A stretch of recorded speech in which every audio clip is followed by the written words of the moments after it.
हम कुर्बानी देने को तैयार हैं, हिंसा का जवाब हिंसा से नहीं देंगे, नफरत का जवाब प्यार से देंगे। वो डंडा चलाएंगे तो हम तिरंगा लहराएंगे, वो गोली चलाएंगे तो हम संविधान हाथ में पकड़ेंगे, वो हमें जेल में डालेंगे तो हम सारे जहां से अच्छा हिंदुस्तान हमारा गाते गाते जेल चले जाएंगे, लेकिन इस देश को उनके हाथ बर्बाद नहीं होने देंगे। ये शब्द हैं जेएनयू के पूर्व छात्र नेता उमर खालिद के। 20 फरवरी अमरावती महाराष्ट्र में दिए इस भाषण के लिए भी उन्हें दिल्ली पुलिस ने रविवार को दिल्ली दंगों के षड्यंत्र के आरोप में गिरफ्तार कर लिया, और वो भी निहायत ही सख्त संशोधित यूएपीए कानून के तहत, जिसके तहत आतंकी संगठनों से जुड़े लोगों को गिरफ्तार किया जाता रहा है। लेकिन मोदी सरकार ने इस कानून को पिछले साल संशोधन किया था, जिसके तहत अब एक इंडिविजुअल को भी गिरफ्तार किया जा सकता है, उसे आतंकी मानकर जेल में डाला जा सकता है। ट्रायल होता रहेगा। दिल्ली पुलिस की माने तो उमर खालिद ने शाहीन बाग में भी भड़काऊ भाषण दिए, जिसकी वजह से दंगे भड़के। अब दिल्ली पुलिस पूरा केस इसी के इर्द गिर्द बना रही है, सीए आंदोलन के इर्द गिर्द। दिल्ली पुलिस कह रही है कि उमर खालिद का संबंध यूनाइटेड अगेंस्ट हेट संस्था से है, जिसके कर्ता धर्ता खालिद सैफी को जून में गिरफ्तार कर लिया था, और इन दोनों के संबंध आम आदमी पार्टी के पूर्व काउंसिलर ताहिर हुसैन से थे, जिन्हें दंगा भड़काने के आरोप में पहले ही गिरफ्तार किया जा चुका है।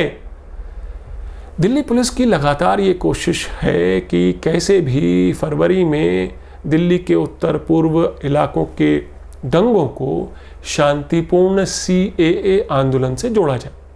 इसलिए कोशिश चल रही कि वो एक वर्ग विशेष से जुड़े लोगों को ही शक और शुभ के दायरे में ला रही है। शाहीन बाग या जाफराबाद में उन आंदोलनकारियों को संबोधित करने वाले तमाम लोगों को, नेताओं को शक के घेरे में लाया जा रहा है। एक तरफ ये है तो दूसरी तरफ कपिल मिश्रा, परवेज वर्मा जैसे बीजेपी नेताओं के भड़काऊ भाषणों को बिल्कुल नज़रअंदाज किया जा रहा है, उनका कॉग्निजेंस ही नहीं लिया जा रहा है। दिल्ली पुलिस की ये गिरफ्तारी, उमर खालिद की गिरफ्तारी चौंकाती नहीं, बल्कि दिल्ली दंगों को लेकर दिल्ली पुलिस की जांच की निष्पक्षता पर गंभीर सवाल खड़े करती है। दंगों की जांच को लेकर दिल्ली पुलिस का अब तक का रवैया ऐसा रहा है जिससे उसकी कार्यप्रणाली, उसके मंसूबे, उसके आचरण, सब पर शक होना लाजमी है। नमस्कार, मैं हूं आपका न्यूज़ बाज प्रभात शुंगलू। मेरा आज का सवाल, क्या दिल्ली पुलिस दंगों की जांच में निष्पक्षता बरत रही? अपने जवाब हाँ या ना में ज़रूर दीजिएगा। इससे पहले कि मैं दिल्ली पुलिस की जांच को लेकर पोस्टमार्टम करूं, बात आगे बढ़ाऊं, पहले अमरावती में उमर खालिद के 20 फरवरी के उस भाषण को सुन लेते, उसका एक छोटा सा हिस्सा। हम हिंसा का जवाब हिंसा से नहीं देंगे, हम नफरत का जवाब नफरत से नहीं देंगे। अगर वो नफरतें फैलाएंगे तो हम उसका जवाब प्यार से देंगे। अगर वो डंडा चलाएंगे तो हम तिरंगा उठा के लहराएंगे। अगर वो गोली चलाएंगे तो हम संविधान को हाथ में लेकर अपने हाथ को बुलंद करेंगे। अगर वो जेल में डालेंगे तो सारे जहां से अच्छा हिंदुस्तान हमारा गाते गाते हम हंसते हंसते जेल चले जाएंगे, लेकिन इस देश को आपको बर्बाद करने नहीं देंगे।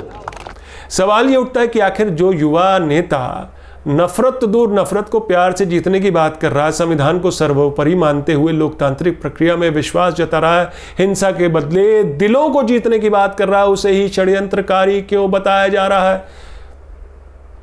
आखिर क्या है दिल्ली पुलिस की मंशा, जो ये दावा कर रही कि उसके पास सबूत हैं कि उमर कहां कहां किन लोगों से मिला, और जिन लोगों से मिला वही है दिल्ली दंगों के जिम्मेदार? मजेदार बात यह है कि पूरी दुनिया ने देखा, दंगों के 3 दिन पहले बीजेपी नेता कपिल मिश्रा ने जाफराबाद में पुलिस के डीसीपी यानी बड़े अफसर की मौजूदगी में क्या भड़काऊ बयान दिए। खाली करवाओ 3 दिन में ये सड़क, ये आंदोलनकारियों को, वरना बाद में हमसे मत कहना। लेकिन वो शख्स जिसका नाम कपिल मिश्रा है, वो खुला घूम रहा है।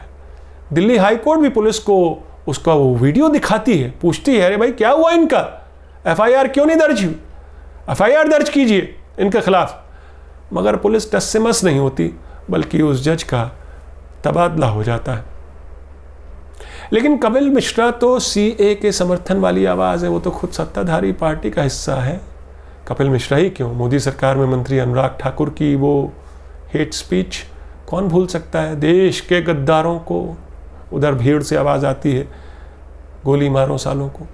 बीजेपी सांसद परवेज वर्मा भी दिल्ली चुनाव से पहले विवादित और भड़काऊ बयान देते हैं, जिसमें उनका निशाना शाहीन बाग के आंदोलनकारी हैं, माइनॉरिटीज मुस्लिम है।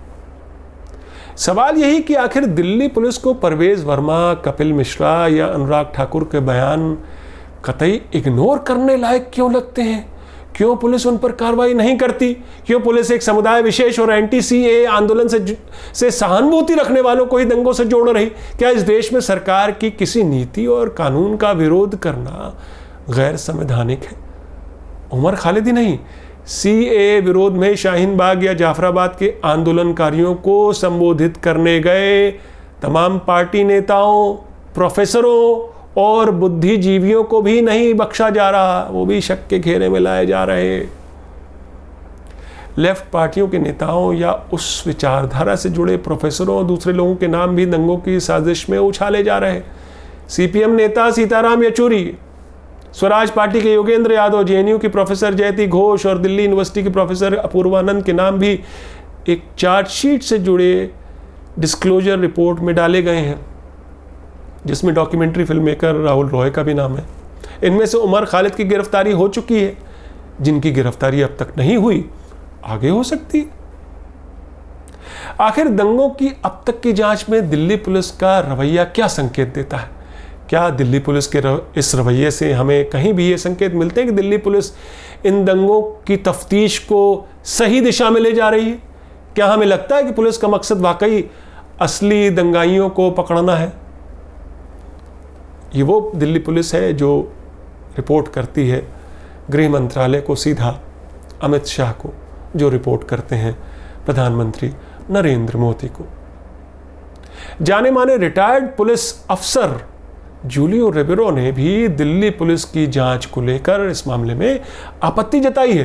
Delhi police commissioner SN Srivastava को एक खत में रिबेरो साहब ने लिखा है कि आपने शांतिपूर्ण आंदोलनकारियों के खिलाफ कार्रवाई की है, जबकि हेट स्पीच जिन्होंने दी उनके खिलाफ कोई केस नहीं रजिस्टर किया गया। रिबेरो साहब ने पुलिस कमिश्नर को याद दिलाया है कि आपकी जवाबदेही देश के संविधान के प्रति है, ये मत भूलिएगा। संसद सत्र आज से शुरू होने से पहले प्रधानमंत्री नरेंद्र मोदी प्रेस से मुखातिब होते हैं। वो प्रेस वालों से पूछते हैं, भाई आपके हालचाल ठीक है? कोई संकट तो नहीं? अब प्रधानमंत्री को कोई क्या बताए कि आपके रहते कैसा संकट? प्रधानमंत्री जी, संसद के भीतर आपके स्वास्थ्य मंत्री ने बता ही दिया है, घोषणा कर दी कि ऑल इज वेल। सरकार ने कोरोना क्राइसिस को बहुत बढ़िया मैनेज किया है, अब तक कंट्रोल कर लिया है कोरोना को। अब बस देश ने मान भी लिया है कि कोरोना का संकट काफूर हो चुका है। अब आंकड़ों में भले ही भारत एक्टिव कोरोना मामले में विश्व में दूसरे स्थान पर पहुंच गया हो, लेकिन क्या आंकड़ों पर आपने कभी भरोसा किया है प्रधानमंत्री जी? आंकड़ों का खेल तो हार्वर्ड वाले करते हैं, आप हार्डवर्क वाले हैं, इसलिए आप -24 वाले जीडीपी के आंकड़े को भी क्यों मानेंगे? जरूर इसमें नेहरू की साजिश है, इंटेलेक्चुअल से मिलकर आपको नीचा दिखाने की साजिश है। देश भी मान चुका है, करोड़ों युवक बेरोजगार हैं, तो नेहरू होंगे जिम्मेदार। इसलिए देश में बेरोजगारी भी संकट नहीं है। संकट तो सरहद पर भी नहीं है। भारत के इंटेलिजेंस फेलियर के बाद चीन हमारे खित्ते में है, और दूसरी तरफ आर्टिफिशियल इंटेलिजेंस का इस्तेमाल करके वो हमारे देश के सैकड़ों हजारों नेताओं, राष्ट्रपति, बड़े संवैधानिक पदों पर बैठे नामचीन शख्सियतों की खुफिया जानकारी जुटा रहा है। खुद प्रधानमंत्री के मूवमेंट को भी पढ़ रहा है, उन पर भी नज़र रखे हुए हैं, उनके डिजिटली जो उनकी प्रेजेंस है उसको ट्रैक कर रहा है। लेकिन प्रधानमंत्री जी ने भी टिकटॉक बैन किया, बाकायदा बदला लिया चीन से। नेहरू जमीन भी हारे और चीन से बदला भी नहीं ले पाए। वाकई ये 62 का भारत तो नहीं हो सकता।